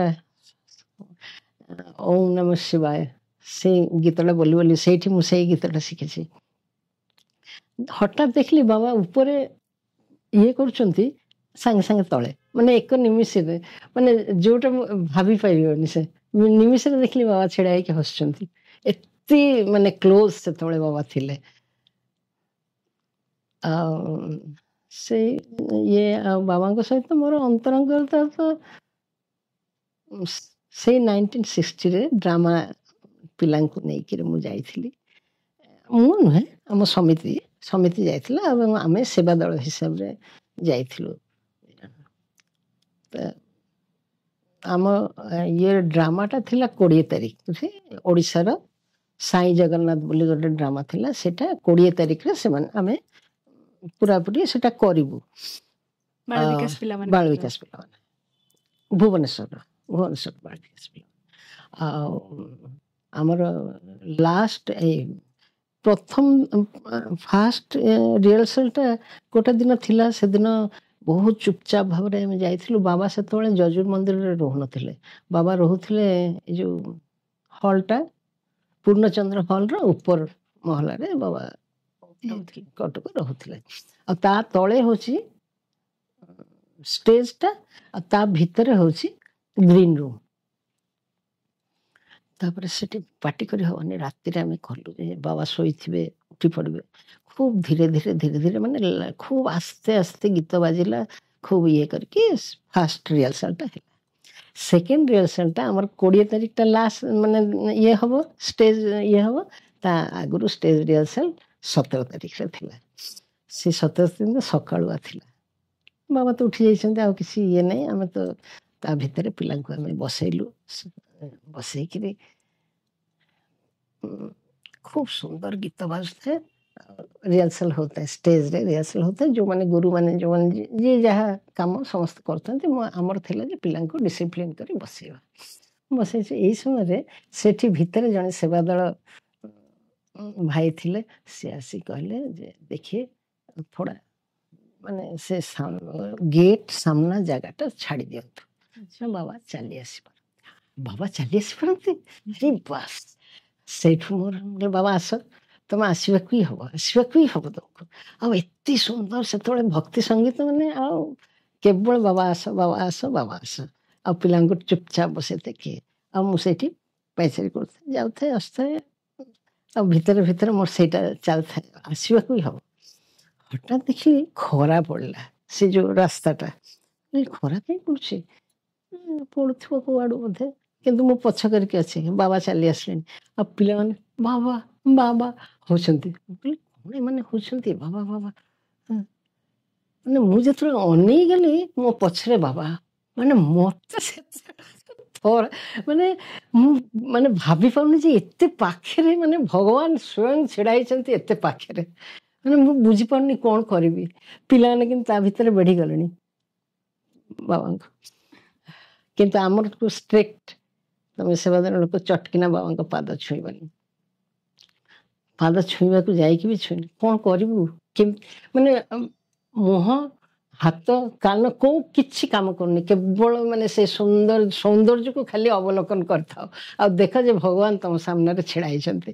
ଏଟାକୁ ଖାଲି ତମେ ଉପଭୋଗ କର। ଆଉ ମାନେ ଆନନ୍ଦରେ ଇଏ ହେଇଯାଏ। ଆନନ୍ଦ କ'ଣ, ସେତେବେଳେ ଆଖିରେ ପାଣି ଚାଲି ଆସୁଛି, କିନ୍ତୁ ଆଖିରେ ପାଣି ଆସିଲେ ତ ହେବନି, ସାଙ୍ଗେ ସାଙ୍ଗେ ଡ୍ୟୁଟି କଥା।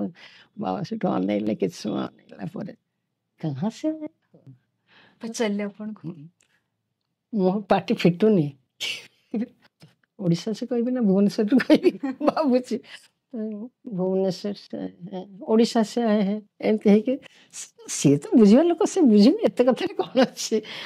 ତାପରେ क्या ड्रामा का नाम क्या है, साईं जगन्नाथ। साईं जगन्नाथ ଏତେ ମାନେ ଏତେ ସେ ସ୍ୱର ମାନେ ଏତେ ସୁନ୍ଦର, ମୋତେ ମାନେ କହିହେବନି। ମାନେ ଆମେ ସେଇଥିରେ ଆପ୍ଲୁତ। ଆଚ୍ଛା ଆଚ୍ଛା ଆଚ୍ଛା ଏମିତି କହିକିରି ତାପରେ ମାନେ ସେ ପିଲାଙ୍କୁ ତମେ ଇଏ ଘୁଞ୍ଚେଇକିରି ବସାଅ, ମୁଁ ଯିବି ସେଇ ରାସ୍ତାରେ, ଏତେ ସୁନ୍ଦର ଭାବରେ କହିଲେ। ସେତେବେଳେ ମୋର ମନେ ପଡ଼ିଲା, ଏଇ ଆମେ ତ ସେବାଦଳରେ ଆମେ ଏମିତି ଅନେଇ ରହିଲୁ। ତାପରେ ପିଲାଙ୍କୁ ଘୁଞ୍ଚେଇଲା ପରେ ବାବା ଗଲେ, ତାଙ୍କର ଗୋଟେ ଜର୍ମାନ ଭକ୍ତ ବୋଧେ ଆସିକିରି କଥାବାର୍ତ୍ତା ହେଇକିରି ବାବା ଫେରିଗଲେ। ମାନେ ସେଇ ଯେଉଁ ଅନ୍ତରଙ୍ଗ, ସେ ଯେଉଁ ଆନନ୍ଦ ମାନେ ଭାବିପାର ନୁହେଁ। ଆଉ ସେଇ ସମୟରେ ସେଇ ଜନ୍ମଦିନ ଦିନ ଆମର ଇଏ ହେଇଥାଏ, ଆମକୁ ଯେଉଁ ଶାଢ଼ୀ ବାବା ଦେଇଥାନ୍ତି, ସେ ଶାଢ଼ୀ ସମସ୍ତେ ପିନ୍ଧିଥାନ୍ତି, ସମସ୍ତେ ପିନ୍ଧିଥାନ୍ତି। ବାବା କେତେ ଚାଲୁ, ଆସି ତା ଭିତରେ ପଶିକି ଏଇ ଶାଢ଼ୀ କ'ଣ, କାହା ସେ ଆଣେ हैं ଏଇ ଶାଢ଼ୀ। ସେଠୁ ସେ ଜଣେ ଆମର ଗୁରୁମା, ସିଏ ସେଠୁ କହିଲେ आप दिए हैं बाबा, मैंने दिया है, हाँ। ଏମିତି ଭାବରେ ଏତେ ସୁନ୍ଦର ସେଇ ଗୋଟେ ବହୁତ ଅନ୍ତରଙ୍ଗ ମୁହୂର୍ତ୍ତ, ସେଇଟା ଜୀବନରେ ଭୁଲି ହେବନି। ସେ ଆଖିଟାକୁ ମାନେ ଇଏ କରି ସହିବାକୁ ହେବ। ବାବା ସବୁ ସବୁ ଜାଣନ୍ତି, ତମର ଭୂତ ଭବିଷ୍ୟତ ବର୍ତ୍ତମାନ ସେ ଜାଣନ୍ତି, ସେଇଟା ଫିଲ୍ କରି ହେବ। ଏତେ ସୁନ୍ଦର। से जेमती आपण कहले कि थोड़े नगर संकीर्तन बेले पिलाने भजन गाउछंती आ ऊपर पिला माने ओम नमः शिवाय गाउछंती आ संगे संग बाबा ऊपर बाबा तळକୁ तळ पळेଇ ଆସିଲେ। ଆସିଲେ। तो सेही भली आपण भगवान तांकर प्रत्येकटी डिस्कोर्स परे मध्य भजन करूथिले। तो आपण से भजन रो केबे शिखिचंती भजन निजे ये पूर्णचंद्र हॉल रे बहुत थर से जो मु जो 13 दिन जो सेवा कलिनी जो बाबा को देखिले बहुत किसी देखी देइछि से भितरे ताको कंठरू भजन जो एटा हर गंगा जटा धर सेटा प्रेम मुदित मन से कहत सेटा तापरे सूरदास प्रभु हे गिरिधारी केते गुण भजन मु सेठू माने बाबा को मुह एमती शुणु शुणु मोर गोटे अभ्यास जे गोटे खाता पेंसिल मो पाखे थिबो तेणु से जेतବେଳେ स्लो गांती मु लेखिनी आ फास्ट गाइला बेलକୁ मु स्वरटा को शिखि पकाए शिखिचंती स्वयं सेठू भगवान पठा सेम सेटा सेतरे मोर माने हर गंगा जे आउ के गाइले ने खाली मने पड़े बाबांकर कंठटा एते बहुत बहुत भजन भी सेठू मु सेतବେଳେ शिखिथिली। माउसी जेमिति आपण कहिले कि बाल विकास रे आपण जेतेबेले भगवान को विषय रे कहंती ताहा द्वारा भी पिला मानक मध्य रे पिला मान ताको अनुभव करंती एवं भगवान बोली तांको ग्रहण करियर माने सामर्थ्य होइछंती। तेणु एहा द्वारा से भगवान कर विभिन्न जो कमांड्स रहिछि तांकर जो वार्ता रहिछि ताहाको निज जीवन रे से माने पालिया पई चेष्टा करिथिबे। तो एमिति किछि अनुभूति रहिछि जोथरे कि पिला माने ताहाको पालिबा द्वारा तांको भितरे गोटे बहुत बड़ आकार रे रूपांतरण घटिथिबो। मो बाल विकास तो पिला थिला गोटे भारी दुष्ट पिलाटे थिला। दुष्ट माने ताकू समस्त दुष्ट कहती बहुत दुष्ट से भजन शुणे ना भजन गाए ना बा श्लोक किसी शुणा को माने ये करे ना किंतु से क्लास को आसे मुझे देखी जे एटा तार पॉजिटिवनेस क्लास को आसुची टाइम रे भी आसुची ताकू केमिति कौन चेंज कर समस्त कहले से भारी दुष्ट से क्या कथा शुणना से छत ऊपर दौड़े से अमुक करे से ताकू मारे से क्या गछर पिजुड़ी खाई जाए बहुत ताना से गुड़ा कम्प्लेन कि गणेश पूजा आसला गणेश पूजा से किए कौन काम नब मुझे देखिए सी पिलार सबुथ आग्रह सबू कर ये पिला तो भीतरटा तार बहुत भल सब कला बहुत मुझे बहुत गेल कली सी कोठू टिके माने भल पाइबा गोटे जिनस जोटा को मनुष्य को मोल्ड करे सी भल पाइबाटा पाएनी तापर मु खबर नेली जे तार काका खुड़ी पाखे से रहे गाँव रे तार बापा अच्छा एमाने बहुत सब बड़े गाड़ी दिया खावा देले गाड़ी तो बाल विकास सरीगला टिके रह टिके आउसी ये करी कौन कौन तोर असुविधा कौन हो तो से पिला को मुझे गेल करके किसी टे खावा को देकी देखिए जो ता भितर गोटे माने बहुत भल जिनसटा अच्छी जोटा कि चपे दिया से ठीक रे क्लास को आसला सब शिखिला सब भल है किंतु जितेबाला से पूरा भल हवा को मुझे भाविली जे ये गोटे बहुत भल स्टूडेंट है कि बाहर तापर से गाँ को चली जाइला जहाँ भी हो किछिटा ता पाखरु माने देखी जे ये है बाबा को फोटो ताकू देइथिली तू मन देकी टिके करिबू पूजा करिबू भल लागिबो सेटा से आउ ताकू जो दुष्ट बा से गोटे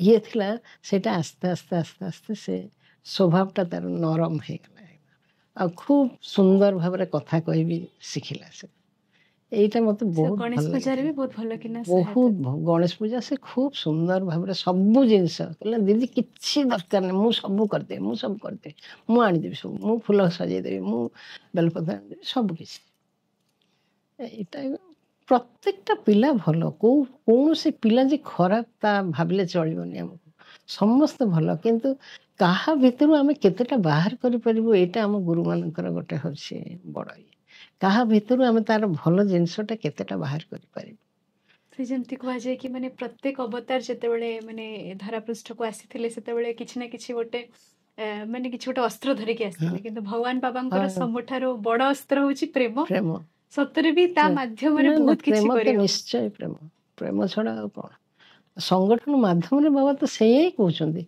बाबा संगठन रे कौन रखी ना कह ସକାଳୁ ମାନେ ଭୋରରୁ ଉଠିକିରି ଶୋଇବା ପର୍ଯ୍ୟନ୍ତ ସଂଗଠନରେ କ'ଣ ନାହିଁ, ଆମର ଯେତେ ନୀତି ନିୟମ ସବୁ କିଛି, ଆଠୁ ବାହାରି ଗଲେ ଆମେ ବଞ୍ଚିବୁ କ'ଣ, ନେଇକି ବଞ୍ଚିବୁ କ'ଣ ଅଛି କ'ଣ? ଏକୁଟିଆ ରହିଲେ ବି ତମେ ସଂଗଠନରେ ସବୁ କିଛି ପାଇବ, ଖାଲି ସଂଗଠନରେ ରୁହ, ସଂଗଠନ କାମ ଯେତିକି ପାରିବ କର, ଏଇଟା ହିଁ ତ ଦରକାର ନା।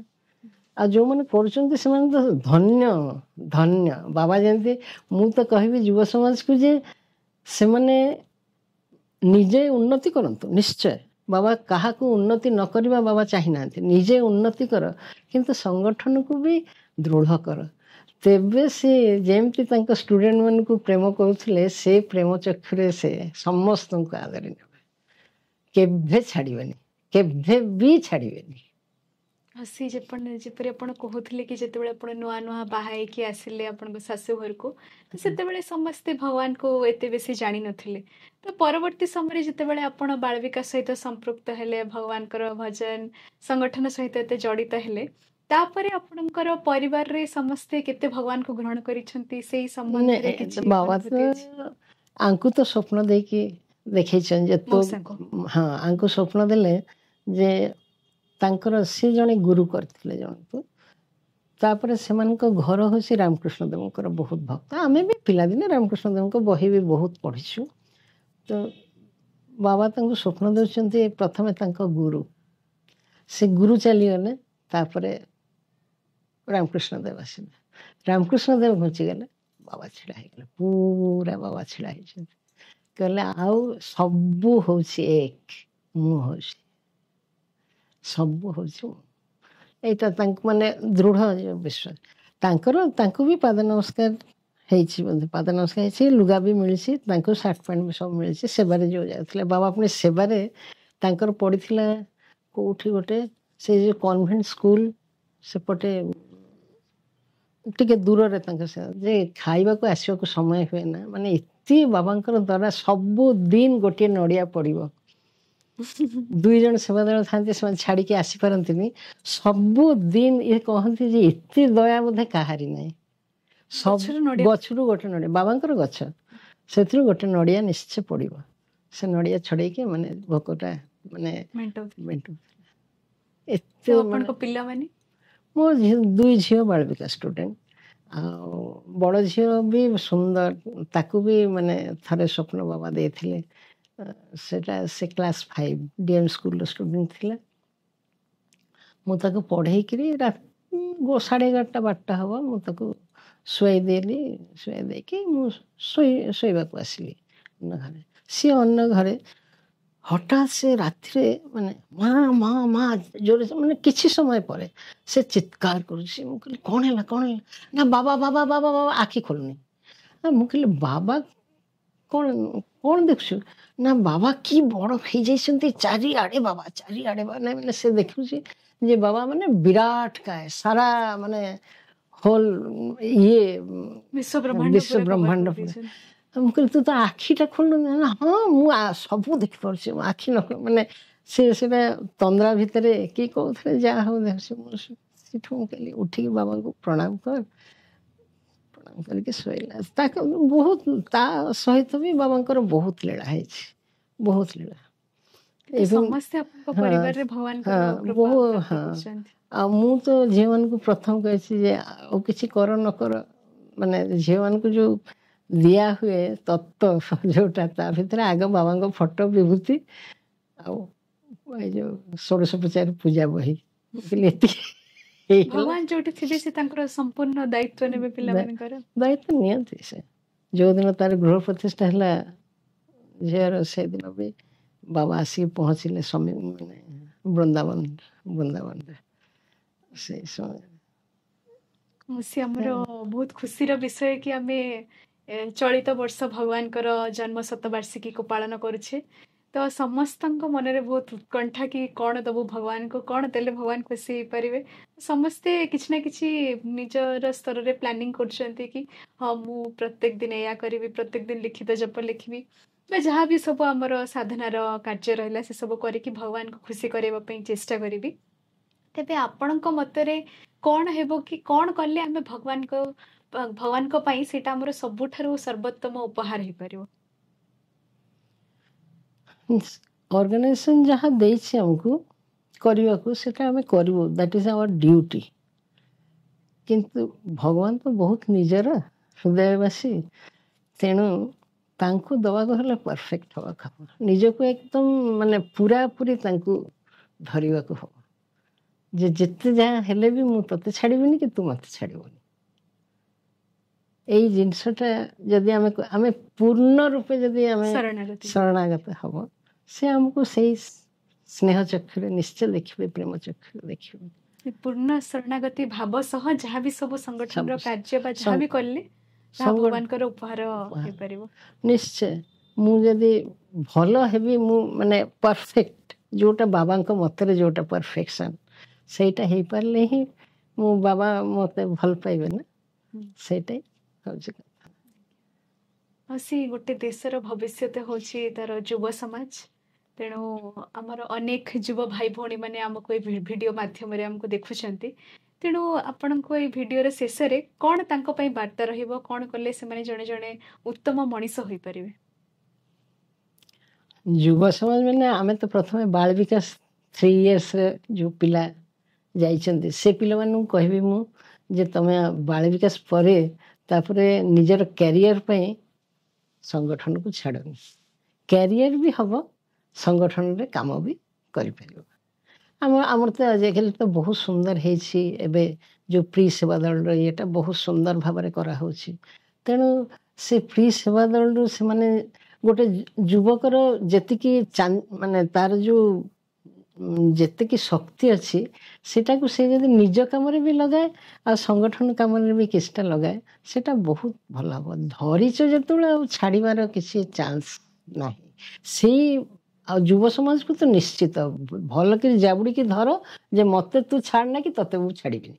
भगवान को हाथ को भगवान को जाबुड़ी की धर, तांको पाद को जाबुड़ी की धर जे तते आमे जाबुड़ी की धरिछु, तू मते माने तो काम भी आमे करिवो, तू ताले से काम करिवो। आमे केते पढ़िचे, जे तांको काम करूछि तांको काम से करूछंती, एटा तो केते हेछि करूछंती भी करूछंती करूनाहंती कि जेते देख साई डिभोटी भल भल साई डिभोटी समस्ते केते उन्नत उन्नत आत्माटा हवा दरकार, उन्नत आत्मा। आ युव समाज को कहबी संगठन काम रे, संगठन काम भी भल भाव रे कर। संगठन ही तो वर्तमान बाबा तो सेइथिरे जीवित अछंती, तेणु संगठन काम तो हमको करबा के हबो शेष पर्यंत। से खूब सुंदर वार्ता हमें जो कहले कि हमें भगवान को ऊपर पूर्ण शरणागति सह हमें भगवान को पाद पद्म को सब बेले जाबुड़ी धरिबा आवश्यक, एवं से विश्वासर सह जदि हमें आग को बढ़ुछे तेबे आग को जहाँ भी जीवन में झड़ झंझा आसीबो, जीवन माने तो निश्चित भाव से चैलेंजेस रहिबो, किंतु ताको गोटे साहस्य बदन रे सम्मुखीन हेबा पई प्रभु हमर निश्चित भाव रे सहायक हेबे। मौसी आमको बहुत बहुत धन्यवाद आपण को कि आपण ए अध्याय रे हम सहित योगदान दिले, एवं एते सुंदर सुंदर कथा सब आम युव भाई भौणी माने तथा अन्य जो माने भी हमको वीडियो माध्यम रे जे देखुछंती हमको प्रदान करले। तेणु स्वामी पाद पद्म रे एतिकी प्रार्थना करिबो कि आपण सब बेले खुशी रे थांतु, आपणकर दीर्घ निरामय जीवन पई स्वामी पाद पद्म रे हम प्रार्थना करिबो। एवं एहा मध्य हमर प्रार्थना रहइबो कि हमको देखुथिबा प्रत्येकटी भाई भौणी समस्तଙ୍କ उपरे भगवान तांकर अभय हस्त को सर्वदा रखि थांतु, एवं प्रत्येकटी मुहूर्त रे आपण भगवानଙ୍କର कृपा पाइबर सुजोग पांतु। एतिकी कहि आजिर अध्यायटी को प्रभुଙ୍କ पाद पद्म रे समर्पण करिबा, एवं आउ एक नूतन अध्याय रे पुणी थरे देखा हबा। जय साई राम।